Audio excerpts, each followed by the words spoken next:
Mēs esam šeit, lai pastāstītu par to, ka ikvienam cilvēkam ir laiks šajā dzīvē dots, lai atgrieztos pie Dieva. Dievs nav jāizmanto kā lamuvārds, jo viņš ir tas, kurš mūs ikvienu veidoja.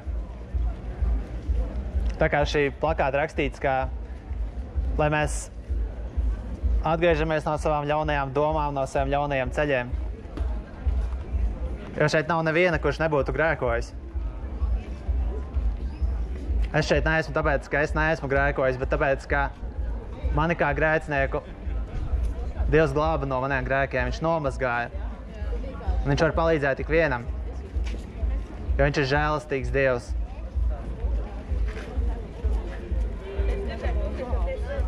Tas fakts, ka šodien tu esi dzīvs, tā ir viņa žēlastība.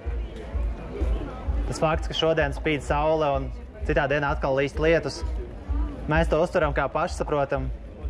Mēs bieži zūdamies, ka pārāk daudz dienas pēc kārtas līst. Bet tā ir Dieva žēlastība, ir valstis, kurās nelīst. Viss kārtībā ar galviņu. Man Dievs palīdzēja ar galviņu. Jums arī var palīdzēt.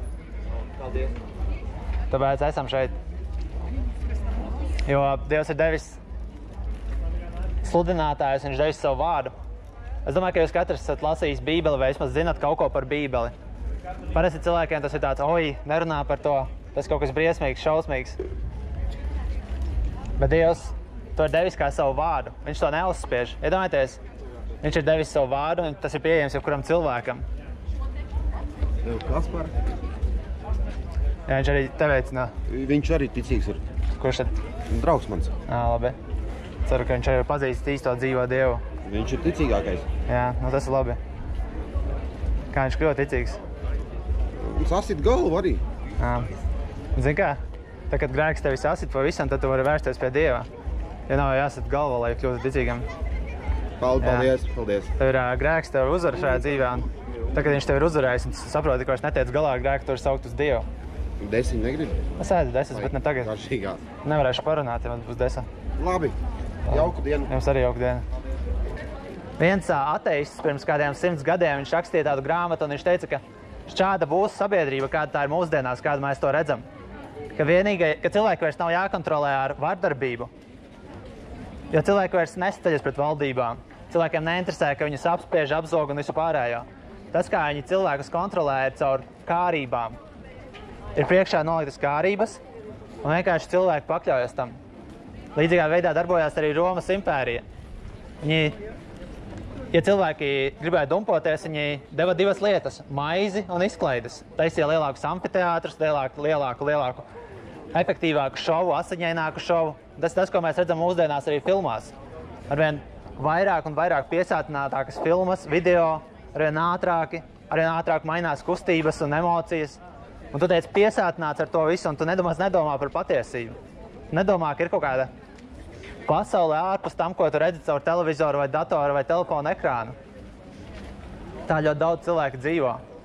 Tik līdz aiziet mājās, paņem telefonu, apsēžas poda, paņem telefonu, apsēžas pie pusdienu galdu, paņem telefonu un visu laiku skatās visādas lietas un visu laiku mēģina noķert to prieka momentu, kurš nekad īsti nepienāk. Bet Dievs ir tas, kurš dod patiesu prieku, tāpēc arī esmu šeit. Prieku, kas var būt pilnīgs tavā dvēselē, kurš var tev mainīt tavu dzīvi. Ja tikai tad, kad tu esi brīvs no grēka. Kur tu esi vispār? Tie tad tu vari iegūt patiesu prieku un patiesu brīvību. Mums liekas, ka mēs esam brīvi, jo mēs varam darīt jebko, bet patiesībā tas ir slasts, tas ir vergs savām kārībām. Jo vai tu vari neiekārot, vai tu vari nedarīt to grēku, kurš tev ir prātā, kur tu gribi izdarīt pēc kāda brīža, iedzert savu aliņu, vai aiziet noskatīties kādu pieaugušo filmu vai kaut ko citu izdarīt. Vai tu vari to nedarīt? Diez vai? Cik ilgi? Nu, pamēģini. Patiesībā tas ir kalps šīm kārībām, jo Jēzus teica, ka tas, kurš dara grēku, ir grēka kalps. Kāpēc? Jūs jau visus Dieva sūtņus saucat par Dieva kalpiem? Nē, Jūs visus pazemojat par vergiem un kalpiem? Visi kalpo kaut kam, vai nu tu kalpo Dievam, vai tu kalpo grēkam. Ir divi varianti. Jā, bet kalpi ir visi. Kas ir Dievs? Tas ir imperators? Dievs, kurš visu radīja. Žēlastīgs tēvs, kurš ir pār visu šo pasauli. Dievs neko neradīja. Dievs pateica mums, kas mums ir jādara. Tas ir gudrāks par Dievu? Jā. Un tad tu esi muļķis, ja tā domā. Aha. ir izskaties pēc muļķa, tu alus pulu. Kā var radīta lieta pateikt, ka viņa ir gudrāka par Dievu? Tas nav gudri, ja tu mirsi. Tu man parādi Dievu. Es nevaru viņu parādīt. Nu, tad es esmu muļķis vai tu esi muļķis? Tā ir tava gudrība, ka tikai redzams ir Dievs.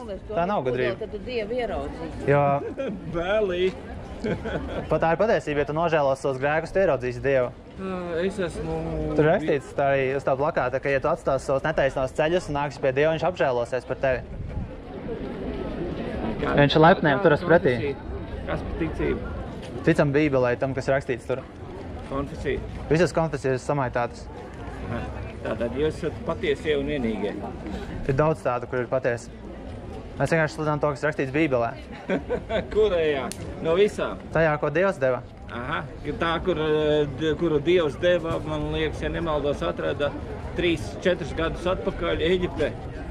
Dievs ir devis vienu patiesu svētu vārdu. Ir cilvēki, kuri ir sagrozījuši visu kaut ko. Bībeles vārdi tika mainīti. Jā, cilvēki maina. Lasi lūdzu vārdus. Cilvēki maina, bet Dievs paliek. Un lasi vēsturi. Jēzus teica, ka mani vārdi nezudīs. Viņš ir patiess. Viņš nevienu reizi nemeloja. Kuri tieši konkrēti? Visi viņa vārdi. Viņa vārdi ir mūžīgi. Jūs esat meli. Velns ir melu tēvs. Jūs neticat, tāpēc, ka mēs runājam patiesību. Neticiet meliem. Ja esmu kaut ko samelojis, nāc un pasaki. Tu nevarēji man uz nevienu jautājumu atbildēt. Nāc, es tev atbildēšu, nebeidz projām. Nezinu Bībeli. Nebeidz prom. Nu labi, kā vēl. Es varu lēnām atbildēt uz jebkuru jautājumu. Es tev paprasīju, kura konfesija, no kuras Bībeles to visu mācīju. Konfesija nozīmē apliecība. Tas ir kaut kas, ko cilvēki ir izveidojuši. Bībelē no kuras? No baptistiem? Ne, angliski ir tāda King James Bībele. Tā ir patiesā Bībele. Viss ar to jau viss ir izteikts. Nu labi, bet uz jautājumus atbildēju, tā kā viss kārtībā. Neviens nav samelojis. Kad 50 cilvēki mēnesī iet bojā no jūsu Bībeles, Amerikā vismaz. Kā cilvēki var iet bojā no Bībeles? Kāds viņus sit ar Bībeli? Nu, kas tās par muļķībā? Ja Bībele ir mājās, viens neiet no viņas bojā. Cik cilvēki iet bojā no tā, ka bibliotēkā ir grāmatas? Ja jūs zinātu, ka jums ir vēzis iekšēnē, audzējs, daudziem cilvēkiem tas ir ļoti bieži. Ja jūs zinātu, ka jums tur ir iekšēnē, vai jūs negribētu, lai viņš tur tiek no turienes izoperēts? Lai es varētu būt brīvs no tā, lai es nemirstu no tā. Līdzīgā veidā ir mūsu sirds. Mūsu sirds ir pilnībā samaitāta, pilnībā nodevusies iekārēm. Tie ir tas, ko manas acis iekāro, mana miesa iekāro, un es tam sekoju, un man vienalga par visu pārējo. Šī sirds ir jāmaina. Un Dievs ir tas, kurš var mainīt šo sirdi. Ka tev vairs nav jāiekāro tās lietas, kurām visu laiku skaties. Tev nevajag atkal jaunu 30. somiņu un 40. pāru apavu. Tas nav vairs vajadzīgs. Tu vairs nevēlies to sievieti, jo tev ir jau sieva. Dievs var tev dot varu pār tavu grēku. Es ceru, ka tev dos kādā dienā, un es varēšu būt tavs draugs. Kāpēc tu nevari vienkārši likvidēt to televizoru? Kāpēc nevari likvidēt tās programmas, tās filmas, tos seriālus, ko tu skaties? Tāpēc, ka tu esi iejaukts tajā, tavas sirds ir ar to. Kāpēc dzērājs nevar tikt vaļā no savas blašķes un no pudeles? Tāpēc, ka grēks valda pār to. Grēks valda, jā. Visu mūsu sirdis ir ļaunas.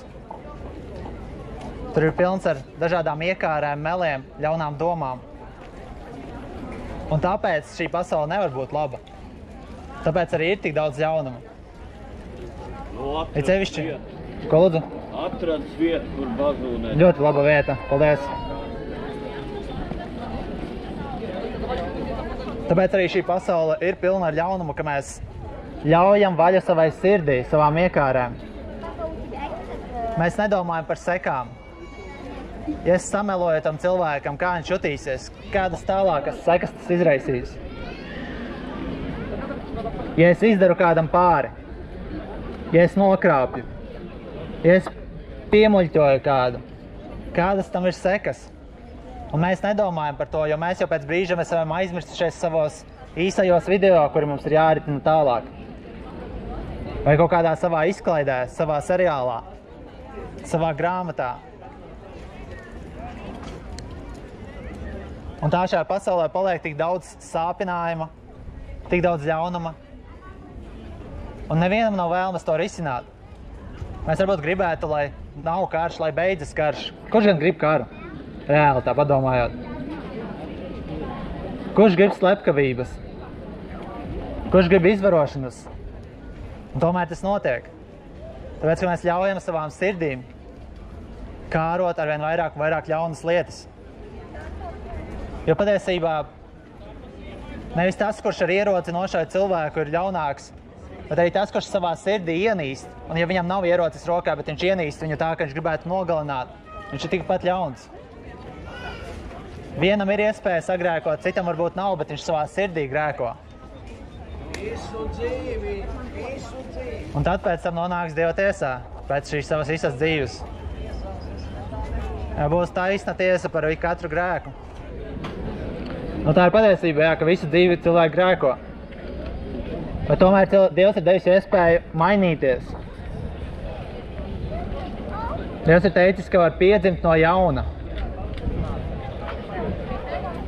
Ka tu vari kļūt par citu cilvēku. Cilvēku, kam vairs nav jāsako savās kārībās, savā skaudībā, ļaunajās domās, melos, iekārēs. Tev vairs tam nav jāsako. Dievs tevi var pārvērst. Dievs ir spēcīgs, tāpat kā viņš tevi radīja mātes miesās.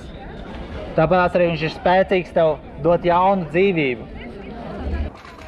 Kādu jūs pārstāvat ticību? Mēs ticam Bībelei, ko Dievs deva. Nu, visiem jau ir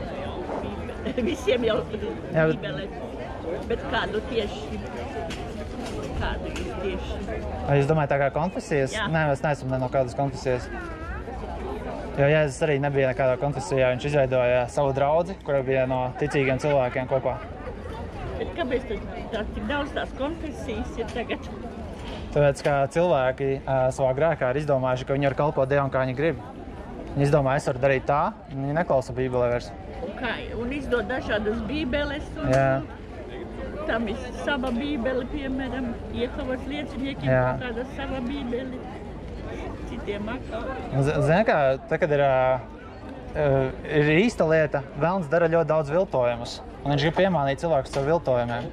Tāpēc arī viņš aiztais acis ar visiem šiem viltus konfesijām, viltus bībelēm, visu pārējo.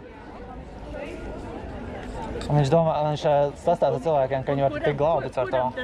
Kuram tad lai tic? Dieva vārdam, Bībelē. Vienkārši pašam ir jāver vaļā, jālūdz Dievam, lai viņš runā un viņš mācīs. Jo viņš ir devis savu vārdu, kas ir patiesas. Piemēram, Jēzus teica, ka mani vārdi ir gars un dzīvība. Zini tādu teicienu? Jā. Un viņš ar to domāja, ka ja tu ļauj šiem vārdiem ienākt sevī, tad viņš tevi pārveidos.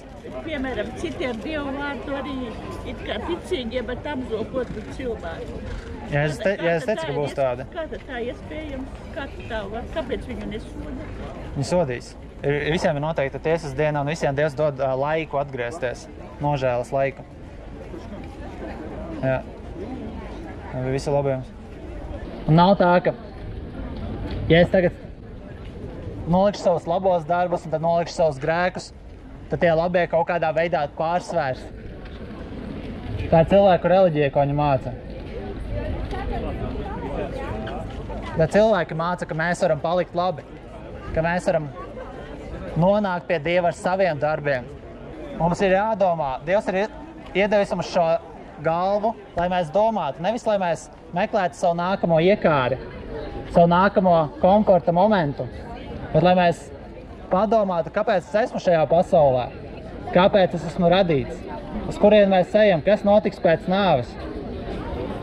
Nevis nospļauties un iet tālāk un domāt par to, kā es varu atkal piepildīt savas iekāres, kā es varu pielikt pilnu savu vēderu un nedomāt par neko. Bet apstāties un padomāt, kāpēc Dievs man ir radījis. Kāpēc šī pasaule ir tāda, kāda tā ir. Dievs var atbildēt uz visiem jautājumiem, tikai vai mēs esam gatavi uzklausīt, ko viņš saka. Jo Dievs ir teicis, ka viņam ir visa gudrība. Ja kādam trūkst gudrības, viņš var dot šo gudrību. Jo šī pasaule to nedos. Skolās to nemāca. Ne arī YouTube, kaut arī tik daudz YouTuberi, tiktokeri un vēl visādi influenceri. Viņi neiemācīs patieso gudrību. Tā nav atrodama pie cilvēkiem. Bet Dievs ir visa avots un viņš var dot šo gudrību. Paldies!